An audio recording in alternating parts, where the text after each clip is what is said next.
मेरे पास एक भाई का कमेंट आया था कि आप अपना नोट्स दे दीजिए जो यूपी पुलिस में आपने जिससे पढ़ के आपने सिलेक्शन लिया और उससे वो भी पढ़ना चाहते थे। बट मेरा जो इसमें विचार है, हो सकता है आप मेरे विचार से सहमत न हो। तो मेरा विचार ये है कि क्या है कि यदि कोई दूसरा आदमी जब अपना नोट्स बनाता है तो सबसे पहले तो वो अपने हिसाब से बनाता है और उसकी क्या कमजोरियाँ हैं और क्या उसके लिए कठिन है, वो उस हिसाब से अपना नोट्स तैयार करता है।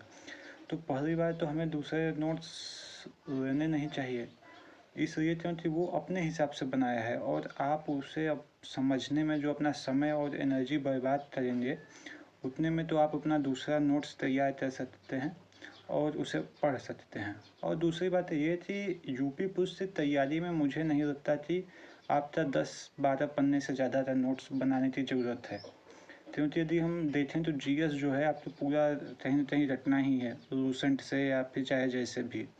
और जो हिंदी हो गया, हिंदी में क्या है कि आप यदि 5-7 चैप्टर छोड़ दें, जैसे संधि समास वर्णमाला ये सब, तो इसी का नोट्स बनाना है मिला जुला के, जो 5-7 पेज के आसपास जाएगा, उससे ज़्यादा नोट्स बनने वाला है नहीं। और रही मैथ की बात, तो मैथ यदि आपने अच्छे से पढ़ा है तो उसका बस रिवीजन करना है, और रीजनिंग में भी कुछ नोट्स बनाने लायक नहीं है।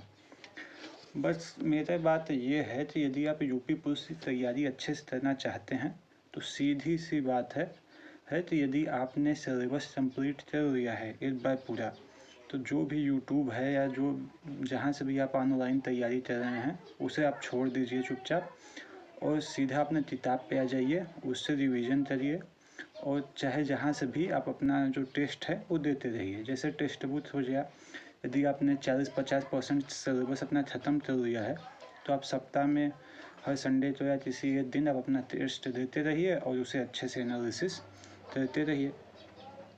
और उसमें भी जैसे आपने जो भी चैप्टर्स पढ़ लिया है या फिर जो भी पार्ट पढ़ लिया है उसका भी देखिए कि भाई इस पार्ट से क्वेश्चन आया है तो मुझसे बना या नहीं बना, या फिर मिस्टेक हुआ है तो कैसे मिस्टेक हुआ है। और टेस्ट देने का सबसे अच्छा फ़ायदा ये होता है कि जैसे आप जो भी पढ़े हैं उसका रिवीजन होता जाता है। यदि आप बस उसे पढ़ने में ही लगे रहते हैं तो आप यदि आगे पढ़ते जाते हैं तो पीछे से भूलता भी जाता है, और ये बहुत सारे बच्चों की समस्या होती है, जो मेरी भी समस्या थी। और मैंने इसका समाधान निकालने के लिए सिर्फ इतना किया कि मैं बीच बीच में टेस्ट भी देता गया, जैसे हिंदी का टेस्ट या फिर जो भी, जब मेरा एक बार सिलेबस मैंने यूट्यूब से पूरा कर लिया तो मैंने यूट्यूब तो छोड़ दिया और उसके बाद फिर मैंने टेस्ट देना हर 2 दिन 3 दिन के अंतराल पे शुरू कर दिया। उससे होता क्या था कि एक बार जब आप टेस्ट देंगे तो कहीं ना कहीं उसमें से सभी जो टॉपिक्स होते हैं वो एक बार रिवीजन हो जाते हैं, और उससे जो एनालिसिस में आप जाते हैं तो उससे संबंधित बहुत सारे और भी जो टॉपिक्स होते हैं उसे अच्छे से उसमें बताया होता है। तो वो तरह का जो आपका टॉपिक होता है वो तरह से आपका रिवीजन हो जाता है, और जो इस बीच बीच में जो भी समय बचता है उसमें आप अपना जो भी किताब से है वो आप तेज़ी से रिवीजन आप करते रहिए। तो इस तरह से भी एक अच्छी तैयारी हो सकती है। और एक आप किताब बना लीजिए जिसमें कि आप हर किताब में अपना हर टेस्ट में जो भी आपने दिया है उसमें कितना नंबर आया, फिर हर विषय वाइज में आपका क्या नंबर आया वो भी देखिए।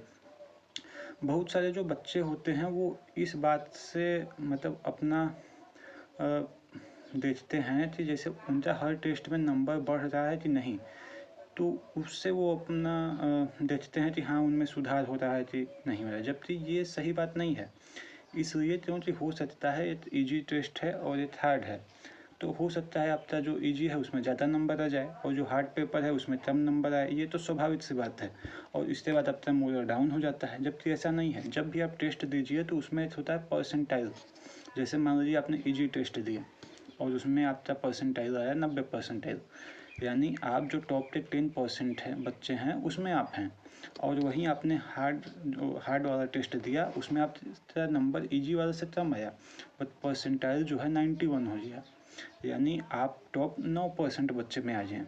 बट यदि नंबर के हिसाब से देखा जाए तो आपका नंबर कम हुआ है, बट परसेंटाइल के हिसाब से देखा जाए तो आप जो टॉप 10 थे उसमें से टॉप 9% वाले बच्चे में आ गए हैं।